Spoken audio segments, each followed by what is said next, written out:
All right, welcome everyone. We're Semblance of Sanity. I'm Caleb. I'm Jacob. And we're here for Saiki K, Season 2, Episode 10. Yes. Madness and Insanity. Let's go. Yeah, we have ourselves a potential competitor for Best Girl. We do indeed. With like off-meta like strats and being in the know, and having her own powers, and oh my gosh. I am very curious to see how that ends up going because, okay, she knows about his powers. Awesome. I think we can kind of assume that at this point then, Reita is sort of officially like demoted, you know, and like sort of, you know... Yeah, he might make an appearance once in a while. Yeah, I think he has a place, but we can subtract his screen time down to 15%, and she can take the remaining 85%. His place is like right above Terahashi's brother. You know, it's like, you know. Yeah, you know, there's pond scum above Terahashi's brother, and you know, like the excrement from I don't know, Chio, but like then we actually get to you know, the Reita, because we don't need to do him that dirty, you know. That's fair. That's fair. Yeah. But we need to see how other people's auras kind of come into play with this, because there's ways in which we can learn about them through her oral sight. Well, right. God damn it. I am very curious to see how she interacts with the other characters in the show, given that she's upfront about her powers. She knows about Saiki's powers, but no one else other than Reita, but he doesn't really count, knows about Saiki's powers. So... Yeah. Without further ado, let's get into this. All right, everyone, now be sure to go check out the reaction portion of the video in the description below, then come back here for the discussion. Judgment lights up.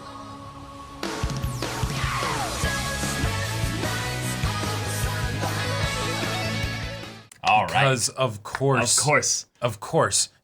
the grandson scam is actually your grandson. And yeah, now that we have Aira, we need to bring Reita in just so that they can battle for supremacy.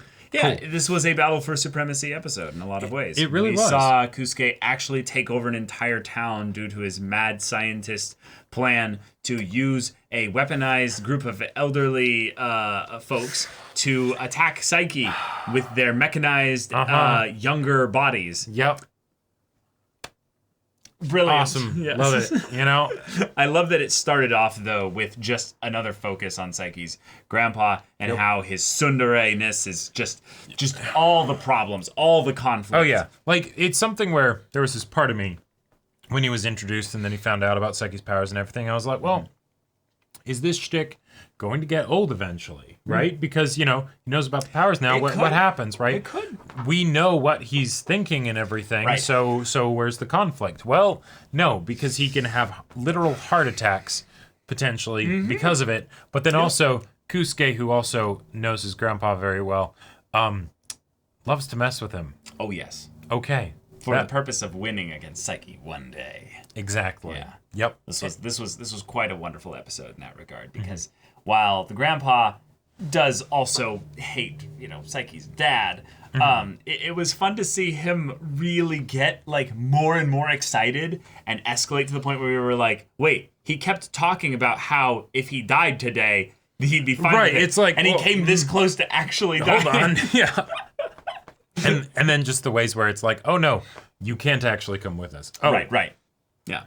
Devastated. Yeah. Devastation. Yep. Such devastation. And then not apparently Grandma has her shtick too. She's obsessed with trying to be younger. Yeah, we've known that for a while. Oh, did we? We've known that for a while, but the main thing is that we just got to see her actually experience that. Because, you know, that was the follow-up of the magazine that she reads, 17. And then also that, if there was an actual machine that allowed her to be younger, she would absolutely take advantage of that. That's fair. Even if it was something where she, like, it might, like, burn up your aging, like, process more. I think it's still fine. I think she'd be like, no, I still appreciate it. Yep, exactly. But, she wore, like, a mini kimono for the thing there. But my favorite gag probably was the way in which the grandpa not only got more, like, exacerbated by this, but then cut back to see him like crawling. I gotta go. I must go to the festival with my grandson. And then the redirected energy from the Gatling, whatever, like Not a railgun competition, laser. Saiki. It's fine. No. But let me. But then it actually kind redirects of and becomes a firework. tied into the next skit because Ah, the it did, thing where yes. he was saying of like, no, I have a reason for being here. Yes. Right.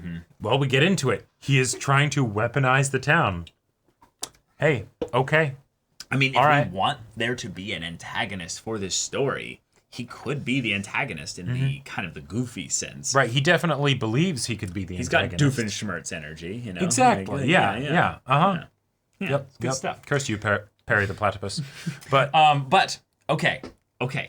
Given that this is where we're at here, the fact that Aira gets brought into the fray with Reita, and directly talking about the thing that we were saying that meta-wise, it is doesn't she make kind sense. of the replacement? It doesn't you know? make sense for there to be two of them. So they Nope. literally have a fight as to which one survives here. Yeah. And Reita brings up a good point that, hey, I am okay with them using my body Right, and if so they give me info, which means that we don't have to technically experience Reita 100% of the time that we're seeing Reita. brilliant. So the creator is Yes. so giga genius He's that like, they're like, I'm I'm going to going to- reinvent Reita every single scene you see him so that he's never stale, that he's consistently fresh. semi-write him out of the show. Also, yes, but by not completely removing him, Right. giving him basically the means by which he can then invoke a spirit that will then surprise us with whatever their personality is. Because to be fair, there was a gag from Reita that I absolutely adored, and that was his whole thing of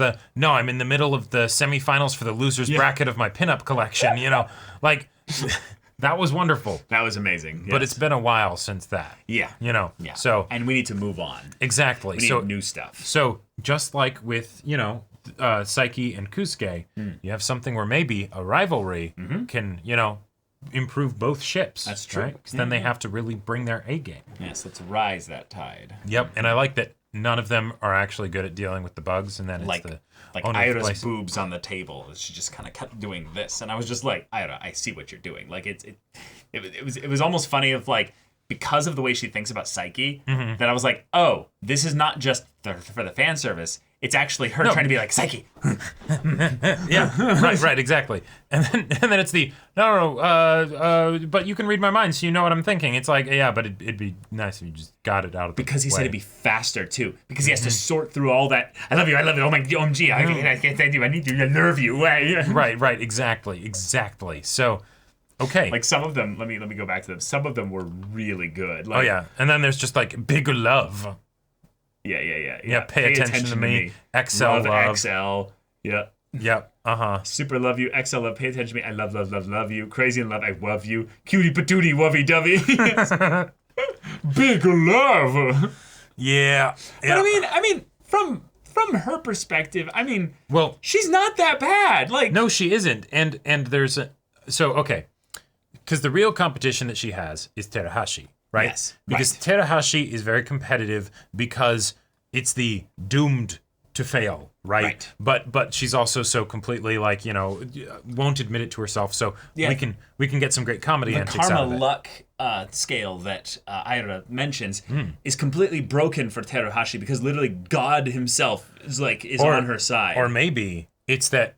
Well, okay, it isn't exactly proportional necessarily, but given I how think I know what you're gonna say. given how, but it might actually be because given how little Terahashi values the entire rest of the human civilization, I mean, yeah, I got you, You know. kinda. but then she does value Saiki a lot, gets the adoration of the rest of the human race, but not Saiki. But not the one person that she wants. That's Exactly. That's her karma coming back to bite her. And maybe okay. God has been working double shifts, and like To counteract that bad luck. exactly, but there's only so much that God can do, Maybe that's why her brother exists. Her brother is the other element of the bad luck. Counterbalance the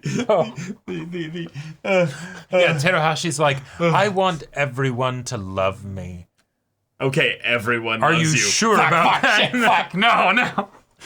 But all right, Ira, keep trekking along. Exactly. There's a possibility, Yes. and don't be disheartened. Reita's just a nuisance that you'll Right, snuff out, it'll be the fine. speed bump along the way. But I think Ira is a fantastic example. Yes, this is a comedy show. It's not Yes. actually going to focus on the romance, right? Right. But in actual romance stories, just having a person who is confident in the fact that they like somebody, Yes. even if they're, the mess that Ira is and It's everything. a nice hammer to throw into things. It's a nice hammer to throw into things, but it also is something that immediately, I would say, elevates them in the audience's perspective in the rankings. True. So please, if any of you creatives are out there and you're making a romance, please listen to this and maybe consider having the characters that are in love, or whatever, be more confident about their feelings and stuff like that, because that is incredibly refreshing and wonderful to see in romance stories. Yes. So this isn't a romance story, but it's not a romance story, it's important but to say that. Now, yeah. I wanted to notice something. I've been watching the OP, and I noticed a character that I don't recognize here. who? Behind Meta and Chio Oh. here in the part where the circles are Right. foaming out like a target. I didn't notice them because I I was just like, paid wait a no minute. attention to Chio and he That's was too true. close. So there's like a distortion field around there. It's like, it's like like a those black hole, creatures from Doctor just- Who. You just constantly look right. slightly away If you from ever them. want to hide in this universe, hide behind either Chio or Takahashi, right? No one will ever see you. Or like in the afterglow behind Terahashi. Right, Yeah. exactly. The inverse, but achieves the same result. Yeah. Right. But they kind of give me an Armin vibe, from Attack on Titan. Yeah, Armin with maybe a little bit of Zenitsu, but more in design But rather you think than... they're going to be loud? No, just design kind of reminds me of Zenitsu a Oh, little no, bit. I think they're But going to be personality completely different. I think they're literally going to Hopefully. be one of the smartest characters in the story. Like they give me very much like I'm Well, quiet, but okay. I'm like actually super intelligent. No, you know? that's actually a good point. Because we're missing a super intelligent archetype here. Well- we don't have. Oh, but that's because it's a comedy. No one can be smart. That's What we're actually missing what are we missing? is a straight man. And the thing is that this show might be one where, no, it doesn't do the straight man, right? In a way, No, I don't Saiki's think it kind of the straight man. Saiki but is the straight man. Yeah. Saiki is the straight man. But when I look at his design there and everything, that seems like an actually fairly normal, serious character. This might also be the moment, Jacob, where we're supposed to be like, wait, don't assume it's not. Right, looks can be deceiving. Looks can be deceiving. Right, Chio is smiling. That never happened. Well, right, but also it's girls swirling around here, so maybe we're wrong to assume that it's a boy as well. Hey, we need even more competition, Yes, we need Yeah. the Shota kind of archetype character. I mean, hey, who's if just like if someone was cross-dressing at school and they were so good at it that no one realized, that could be an element in which Saiki then could have a particular connection with them, right, because he right. can read their mind, so he knows, But what is this emotionally resonant hey, heartfelt serious drama? characters, yeah. Yeah, but it's Meta and Chio flanked on that. It's the bookends to balance out. I the see, fulcrum and the the power coming through and then whee, and trailed along behind. exactly. I would love that. I would love that. But all right, y'all, thank you so much for watching this episode's reaction and discussion. If you want to see the next episode's reaction and discussion right now, though, go check out the link in the description below for our Patreon. You can get an early access there. You can watch full-length timer reactions there, and all this comes with Discord access, so you can chat with us in the community there about this show, about anime in general, and also be sure to check out our Twitch channel. We do streams every weekday. The info's in the description. Yeah, so if any of that interests you, we'll see you there. But until then, we're Semblance of Sanity. I'm Caleb, I'm Jacob. and we'll see you all Next time.